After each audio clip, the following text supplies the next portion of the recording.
ఉద్యోగాల పేరుతో వల విసురుతారు. అమాయక నిరుద్యోగులకు మాయమాటలు చెప్తారు. పెద్ద పెద్ద జీతాలు, హైఫై లైఫ్ స్టైల్ పేరుతో నమ్మిస్తారు. దేశం కాని దేశం తీసుకెళ్లి నిలువునా ముంచేస్తారు. సైబర్ నేరగాళ్ల వలలో చిక్కుకుంటున్నారు యువత. ఇటీవలే సుమారు 540 మంది భారతీయులు మయన్మార్ సైబర్ కేటుగాళ్ల మాయలో పడ్డారు. మోసపోయిన వీరిని భారత్కు రప్పించేందుకు కేంద్ర రాష్ట్ర ప్రభుత్వాలు ప్రయత్నాలు ముమ్మరం చేశాయి.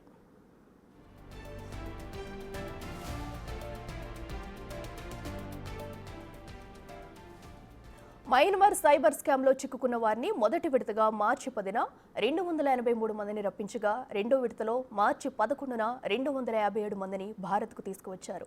వీరిలో 24 మంది తెలంగాణ వారు ఉన్నారు. డేటా ఎంట్రీ జాబ్స్ పేరుతో ఉద్యోగాలు ఇప్పిస్తానని చెప్పి వారితో సైబర్ నేరాలు చేయించారు. ఎవరైనా సైబర్ మోసగాళ్ల బారిన పడితే 1930 నెంబర్కు కాల్ చేయాలని అధికారులు చెబుతున్నారు.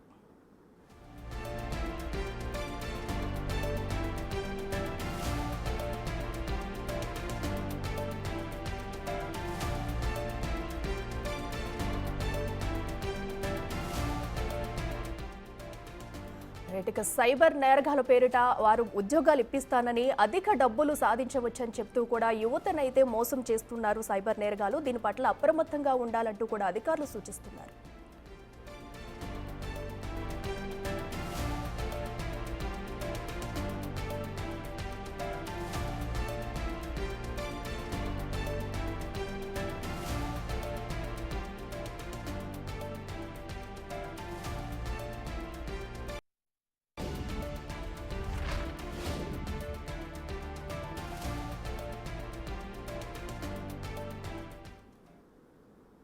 రెడ్డికి మయన్మార్ ముఠా చేతిలో మోసపోయిన కరీంనగర్ వాసి మధుకర్ రెడ్డి గారు మనకు లైవ్లో అందుబాటులో ఉన్నారు. అసలు ఆయన ఉద్యోగ ప్రకటనకు ఎలా అప్లై చేయడం దగ్గర నుంచి క్షేమంగా తిరిగి ఇల్లు చేరడం వరకు ఏం జరిగిందో ఆయన అడిగి తెలుసుకుందాం. నమస్తే మధుకర్ రెడ్డి గారు. నమస్తే అండి. మధుకర్ గారు చెప్పండి, అసలు ఈ స్కామ్లో మీరు ఎలా చిక్కుకున్నారు? ఇన్ని రోజులుగా కూడా మీరు అక్కడ ఉద్యోగం కూడా చేసి వచ్చారు. అసలు ఈ స్కామ్లో ఎలా చిక్కుకున్నారు? ఫస్ట్ మిమ్మల్ని ఎవరు అప్రోచ్ అవ్వారు? నేను దుబాయ్లో వర్క్ చేశాను మేడం. 9 to 10 years. నేను last year October 28th India వచ్చాను మేడం. దాని తర్వాత నేను జాబ్ సెర్చ్ చేశాను ఆన్లైన్లో. నేను టెలిగ్రామ్ గ్రూప్లో చైనీస్ జాబ్స్లో యాడ్ అయి ఉన్నాను మేడం. ఓకే. దానిలో నుంచి నాకు నోటిఫికేషన్ వచ్చింది. డాటా ఎంట్రీ జాబ్స్ అని చెప్పేసి $1100 సాలరీ అని చెప్పేసి నోటిఫికేషన్ వస్తే నేను వాళ్ళకి కాంటాక్ట్ అయ్యాను. వాళ్ళు నాకు జాబ్ డీటెయిల్స్ అన్నీ సెండ్ చేశారు టెలిగ్రామ్లోనే. 1 year వీసా ప్రొవైడ్ చేస్తున్నారు, food and accommodation, transport charges కూడా వాళ్ళు పే చేస్తా అని చెప్పారు. నాకు జూమ్ వీడియో కాల్లో ఇంటర్వ్యూ చేశాను మేడం. ఓకే. టెలిగ్రామ్లో మీకు లింక్స్ రావడం వల్ల మిమ్మల్ని వాళ్ళు అప్రోచ్ అవ్వారు. అవును మేడం. ఓకే. అంటే ఇప్పుడు మనం చూస్తున్నాం కదండి, అంటే మీకు ఎక్కువ సాలరీ ఇస్తాము, ఎక్కువ డబ్బు సంపాదించుకోవచ్చు అనే పేరుతోనే నమ్మించారా? వాళ్ళ మాటలు నమ్మే మీరు వెళ్ళారా? అవును మేడం. ఓకే. ఎక్కువ సాలరీ 1 lakh to 1,20,000 సాలరీ వస్తుందని చెప్పాను మేడం. ఓకే. సో అయితే మీరు ఇంతకు ముందు దుబాయ్లో చేస్తున్నారు కదా, సో మీరు ఇక్కడ చెప్పండి. దుబాయ్లో చేశాను మేడం. 9 to 10 years అక్కడ వర్క్ చేశాను. అక్కడ అంటే కరీంనగర్ నుంచి మీరు దుబాయ్ ఎప్పుడు వెళ్ళారు? దుబాయ్లో ఎన్ని ఇయర్స్గా ఉంటున్నారు? అంటే దుబాయ్లో ఏ పని చేసేవారు? అక్కడి నుంచి ఇక్కడికి దుబాయ్లో వచ్చే సాలరీ కంటే ఇక్కడ ఎక్కువ వస్తుండడం వల్లే మీరు ఇక్కడికి ఈ గ్యాంగ్ వలలో పడ్డారా? అవును మేడం. దుబాయ్ కంటే ఇక్కడికి సాలరీ వస్తాను తర్వాత ఇటెల్లో.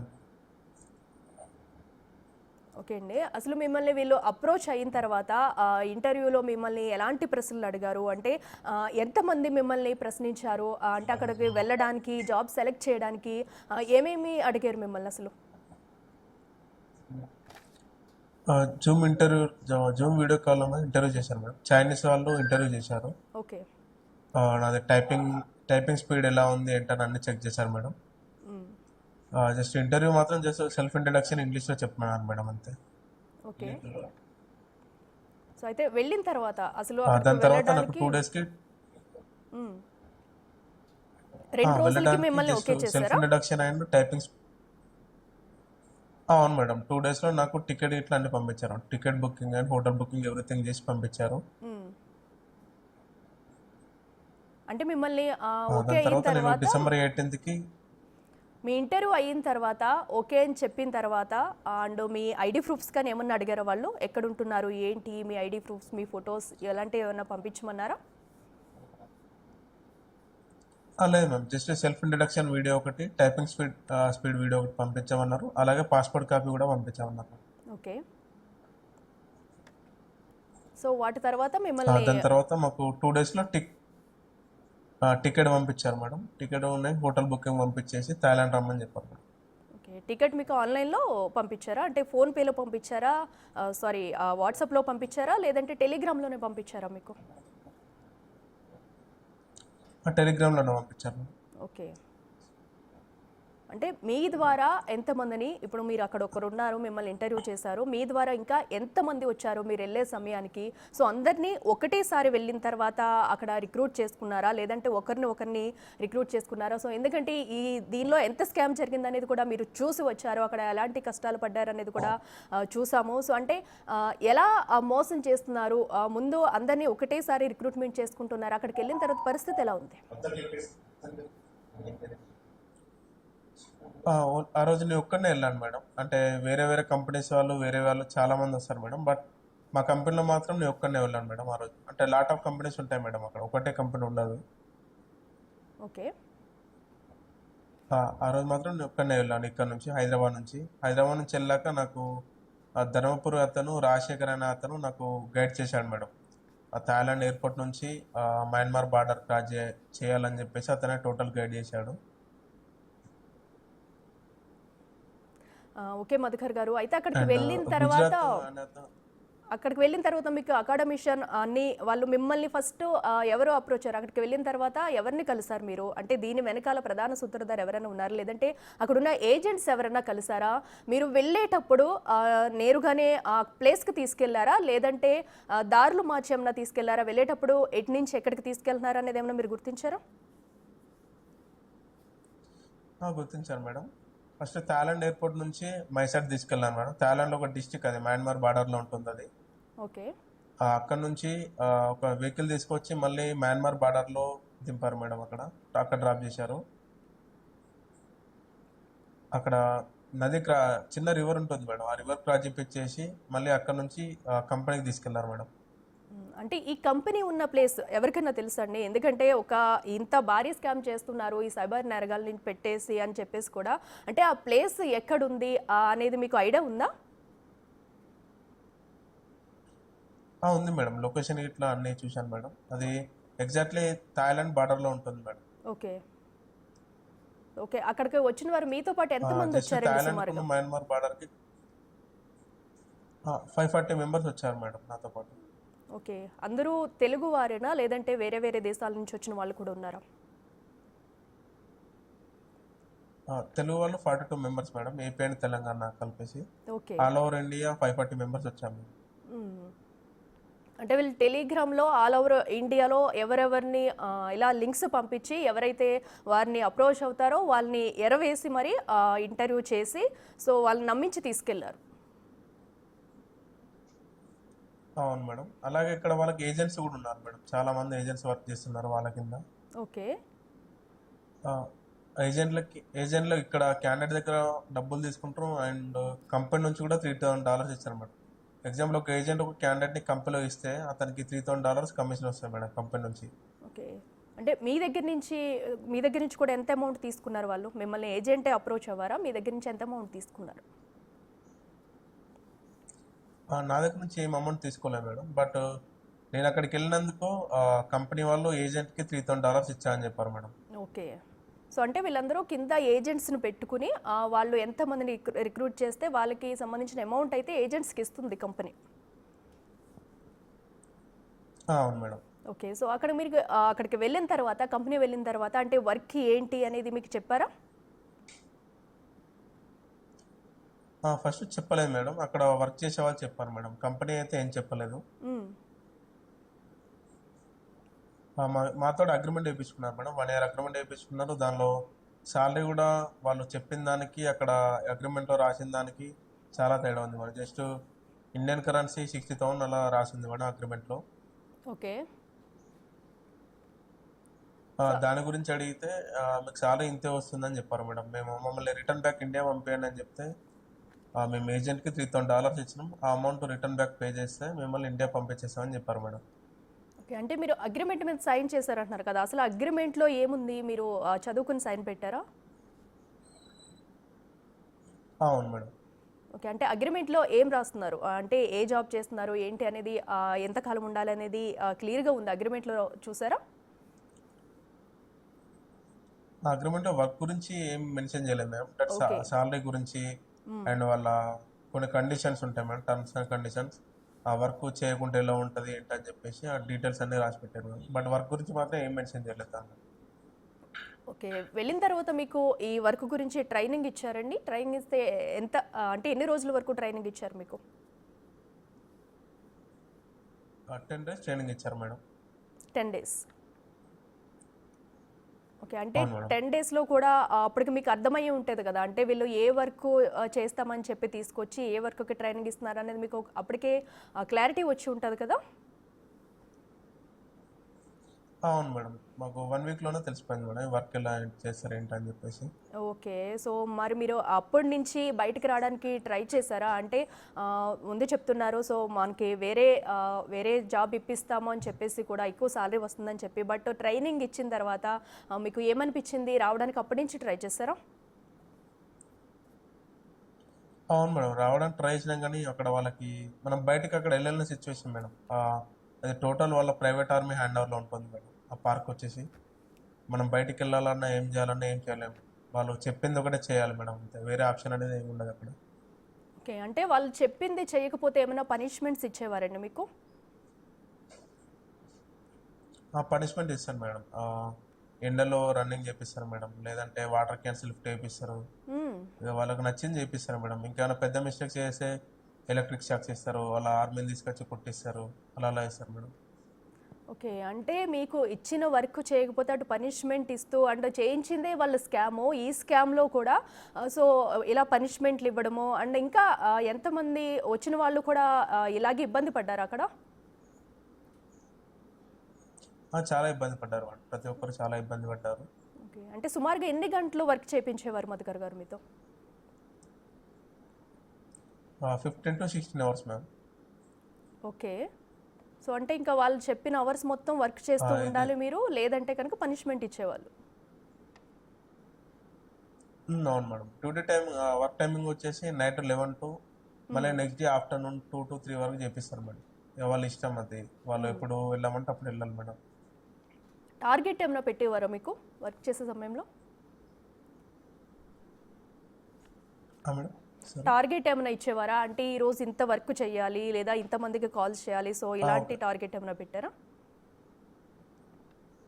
అవును మేడం. వాళ్ళకి డైలీ రిపోర్ట్ అనేది మేము ఇయ్యాల్సి ఉంటుంది. దానిలో హ్మ్. నార్మల్‌గా మాకు కస్టమర్‌తో మాట్లాడేటప్పుడు ఒకటి ఫస్ట్ చాట్, డీప్ చాట్ అని ఉంటుంది మేడం. హ్మ్. దానిలో వచ్చేసి డైలీ 2 ఫస్ట్ చాట్స్ ఇవ్వాలి. ఒక 1 డీప్ చాట్ ఇవ్వాలని చెప్పేసి వాళ్ళ టార్గెట్ మేడం. అది ఇవ్వకుంటే ఫైన్స్ ఏస్తారు. పనిష్మెంట్స్ ఇస్తారు. ఇక వాళ్ళ ఇష్టం మేడం. వాళ్ళకి ఏదనిపిస్తే అది చేస్తారు. ఓకే. అయితే మీరు ఈ స్కామ్ మొత్తం కూడా చూసిన తర్వాత అంటే మీకు బయటికి రావాలన్న ఆలోచన ఎలా వచ్చింది? ఎందుకంటే అక్కడ సో, మీ ఫోన్స్ అవి చెక్ చేయడం ఇలాంటివి కూడా జరిగేవన్నట్టు కూడా మాకు తెలిసింది. సో, ఫోన్స్ చెక్ చేయడం అక్కడ మీరు ఎవరికి మెసేజ్‌లు చేస్తున్నారు ఇవన్నీ కూడా చేసేవారు. ఇలా భయభ్రాంతులు కూడా గురి చేసేవారు అనేసి కూడా వార్తలైతే బయటకొచ్చాయి. మరి మీరు ఎలా బయటకొచ్చేందుకు ఎలాంటి ప్రయత్నం చేశారు? మీకు ఎవరు సహాయం చేశారు? ఎలా బయటకొచ్చారు? ఫోన్స్ కూడా చెక్ చేశారు మేడం. వీక్లీ వన్స్ లేదంటే 10 డేస్‌కి ఒకసారి అలా ఫోన్ చెక్ చేస్తారు. అక్కడ ఫోటోలు కూడా తీయనిచ్చేవాళ్ళు కాదు మేడం. హ్మ్. మేము ఆహ్, అమెరికా పేడేస్ ట్రంప్ ఎప్పుడైతే ప్రమాణ స్వీకారం చేశారో ఆ టైంలో స్టేట్మెంట్ ఇచ్చారు మేడం. ఇట్లా స్కామ్ వర్క్ ఎవరు చేయొద్దని చెప్పేసి అక్కడ స్టేట్మెంట్ ఇస్తే దానివల్ల బార్డర్‌లో ఆర్మీ మొత్తం రెస్క్యూ చేశారు మేడం. ఓకే. దానివల్ల మాకేమైనా ప్రాబ్లమ్ అవుతది కావచ్చు అని చెప్పేసి మేము ఇక్కడ ఇండియాలో కాంటాక్ట్ అయ్యాం మేము. బండి సంజయ్ సార్ గారిని హ్మ్.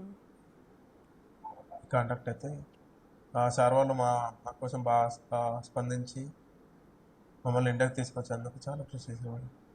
సో అక్కడ అయితే ఆర్మీని ఒకటి ఇప్పుడు పంపించారు. అక్కడ ఆర్మీ మమ్మల్ని మీరు రెస్క్యూ చేసింది. చేసే జాబ్ కూడా ఎందుకంటే ఇది ఒక స్కామ్ అని తెలిస్తే సో ఏ ప్రభుత్వమైనా కంపల్సరీ చర్యలు తీసుకుంటుంది. ఈ భయం ఏమన్నా మీరు ఫేస్ చేశారా? ఎందుకంటే బయటకు వస్తే ఏం చేస్తారు అండ్ అలాగే ఇక్కడ తెలుగు రాష్ట్రాల్లో మీ ఫ్యామిలీస్ ఉన్నాయి, తెలుగు రాష్ట్రాల నుంచి వచ్చిన యువత కూడా ఉన్నారు అక్కడ. సో అప్పుడు బయటకు వచ్చేందుకు ఎలాంటి సాహసం చేశారు? సో ఒకవేళ తెలిస్తే ఏమవుతుంది ఏంటి అనేది కూడా మీరు ఆలోచించారా? అవును మేడం, ఆలోచించాం మేడం. అక్కడ మేము చేసేది చిన్న ఫోటో తీసినా కానీ పనిష్మెంట్ పెద్ద ఉంటుంది మేడం. మ్మ్. అటువంటిది వాళ్ళు ఏం చేస్తారో ఏంటో మాకు కూడా తెలియదు మేడం. ఎవరైనా దొరికితే మాత్రం చాలా టార్చర్ చేస్తారు మేడం. ఓకే. సో ఫుడ్ అది మీకు పెట్టేవారండి? ఆ ఫుడ్ డైలీ 4 టైమ్స్ పెడతారు madam. But total Chinese food ఉంటుంది మేడం. Indian okay. పర్సెంట్ ఎవరు తినలేరు మేడం ఆ ఫుడ్. ఓకే. అండ్ చివరికి ఇక్కడికి వచ్చే వరకు కూడా మిమ్మల్ని ఎవరెవరిని అప్రోచ్ అయ్యారు? ఇక్కడ మనకి సంబంధించి చూసుకుంటే ఇటు ప్రభుత్వం నుంచి కూడా మిమ్మల్ని ఎవరెవరు అప్రోచ్ అయ్యారు? ఎలా చేరుకున్నారు? మేడం, ఫస్ట్ ఆఫ్ ఆల్ నేను మా బావకి చెప్పాను మేడం. మా బావ ఇక్కడే ప్రెస్లో వర్క్ చేస్తారు. బావతో చెప్తే బావ బండి సంజయ్ సార్తో మాట్లాడారు. అలాగే మన స్టేట్ గవర్నమెంట్ కూడా పర్టికులర్గా ఒకరిని నియమించింది మేడం మా కోసం. ఓకే. అందరూ నాకు కాంటాక్ట్ అయ్యారు మేడం. అక్కడ ఎంబసీతో కూడా మాట్లాడేసి ఆర్సీ యాదవ్ సార్ అని అతని నెంబర్ కూడా ఇచ్చారు మాకు. అలాగే times of India Sudhakar Reddy sir గారు, అలాగే అనిల్ సార్ గారు, సాక్షిలో వర్క్ చేస్తారు అనిల్ సార్ గారు కూడా బాగా హెల్ప్ చేశారు మేడం. ఓకే మధుకర్ గారు అయితే సో అక్కడ ఇన్ని డేస్ అయితే ప్రాబ్లమ్స్ ఫేస్ చేసి మీతో పాటు ఉన్న 540 మందిని బయటకు తీసుకొచ్చేందుకైతే ప్రయత్నం చేసి మీరు ఎట్టకేలకు బయటకు వచ్చారు. అవును మేడం. ఓకే మధుకర్ గారు, థ్యాంక్ యూ అండి. సో మనం చూస్తున్నాం కదా, అటు మయన్మార్ చేతిలో అక్కడ చిక్కుకున్న వాళ్ళు కీటకాలు కూడా ఎలాంటి మోసం చేస్తున్నారు, ఎలాంటి మోసాలకు పాల్పడుతున్నారు అనేది కూడా సో టెలిగ్రామ్ యాప్ ద్వారా కూడా ఒక మెసేజ్ లింక్ అయితే పంపిస్తున్నారు. దాని ద్వారా అటు యువత కాదు ఎవరైతే ఇంట్రెస్ట్గా ఉన్నారో వాళ్ళని అప్రోచ్ అవుతున్నారు. మీరు ఏ మాత్రం కూడా అటు అజాగ్రత్తగా ఉన్నా వాళ్ళైతే స్కామ్ చేసేందుకు రెడీ అయ్యి, ఎందుకంటే వాళ్ళని ఎరవేసి ఎక్కువ జీతం సంపాదించుకోవచ్చు, ఈజీ మనీ సంపాదించుకోవచ్చు అని ఎవరైతే థాట్తో ఉంటారో వాళ్ళకి ఇదే పెద్ద చెంపపెట్టను కూడా చెప్పవచ్చు. ఎందుకంటే ఈజీ మనీ ఆశ చూపి కూడా చాలా మందిని ఆకర్షించే ప్రయత్నం అయితే చేస్తున్నారు ఈ సైబర్ నేరగాలు. దానికోసం కొంతమంది ఏజెంట్లు నిర్వహించుకుని ఇలా వాళ్ళైతే తీసుకొచ్చి అక్కడికి వెళ్ళి ఎలాంటి చిత్రహింసలు పెడుతున్నారు, వాళ్ళు ఏం చేయాలనేది కూడా మనం మధుకర్ గారు చెప్పడం కూడా మనం చూసాము. అయితే వాళ్ళు రిటర్న్ రావడం ఎలాంటి ప్రాబ్లమ్స్ ఫేస్ చేశారు, అక్కడ ఎన్ని గంటల వర్క్ చేసేవారు అనేది కూడా సో యూత్ మొత్తం కూడా ప్రతి ఒక్కరూ ఈ సైబర్ నేరాల పట్ల అప్రమత్తంగా ఉండాలి. ఎవరైనా సరే ఈజీ మనీ సంపాదించుకోవచ్చు అని చెప్తే కట వాటిని నమ్మకూడదు. అండ్ అలాగే వేరే కంట్రీకి వెళ్లే ముందు ఎవరైనా ఇలాంటి వాటిని అప్రోచ్ అయ్యే ముందు కూడా చాలా జాగ్రత్తగా ఉండాలంటూ కూడా వాళ్ళు అయితే చెప్తున్నారు. సో దీని పట్ల అయితే సైబర్ నేరాల పట్ల ఎలాంటి ఫోన్లో ఎలాంటి లింక్స్ వచ్చినా ఈజీ మనీ సంపాదించుకోవచ్చు అని చెప్పేసి ఎవరైనా సరే నమ్మిస్తే మాత్రం అలాంటి వారి మాటలు అయితే నమ్మకండి. సో ముందు దాన్ని ఏంటనేది కూడా క్లియర్గా తెలుసుకోవాలి. ఈ మధ్య ఎప్పటికప్పుడు కూడా అటు ప్రభుత్వం కూడా అటు చెప్తూనే ఉంది ప్రతిదాన్ని కూడా, ఎందుకంటే ఎవరికి ఓటీపీస్ షేర్ చేయొద్దు, దేన్ని కూడా నమ్మొద్దు, ఏ లింక్స్ని కూడా క్లిక్ చేయొద్దు అంటూ కూడా. సో ఒకవేళ నమ్మితే ఇప్పుడు మనం చూస్తున్నాం సుమారుగా 540 మంది అక్కడ ఎలా చిక్కుకున్నారు, ఎలా బయటకు వచ్చారనేది కూడా వారి మాటలోనే మనం తెలుసుకుందాము. సో ఈజీ మనీని ఎవరు నమ్మకుండా ఉండాలి. ఇక